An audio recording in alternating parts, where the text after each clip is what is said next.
The patient knew something was wrong. After appointments with several specialists, multiple scans and tests, she was given a diagnosis. Still, she felt certain something was not right. I sat down with her and listened. We repeated a test she had a year prior, and this time the test garnered a different result. There was a tumor growing. She listened to her gut, she persisted, and with an accurate diagnosis, she got the medical care she needed.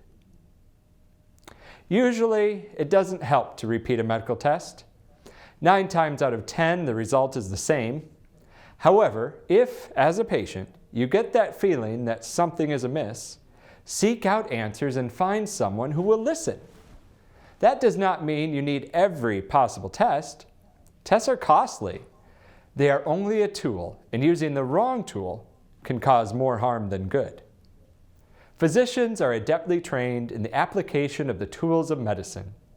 Throughout college, 4 years of medical school, and another 3 or more years of residency training, an MD or DO invests over 10 to 15,000 clinical hours while learning the art of medicine. Ideally, as physicians gain experience and confidence, we learn to discern when a test is needed and how to avoid an unnecessary test. Most importantly, a well-trained physician learns that listening to the patient history is a more powerful tool than any test. The history is the story of the patient's current and past symptoms as told by the patient. It does not come from the chart, is not in a textbook, and cannot be determined by a blood test or a CT scan. To obtain it, a physician must listen.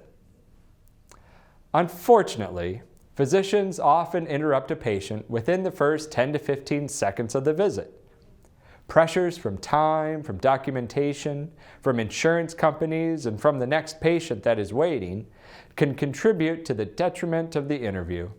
However, with careful listening and guidance from the physician, the patient will frequently provide all that is needed to reach an accurate diagnosis. We can all learn more by listening. Whether listening to our bodies, our family, our friends, or even our adversaries, it is time well spent. When we take the time to listen, we are one step closer to the truth. You'll feel it in your gut.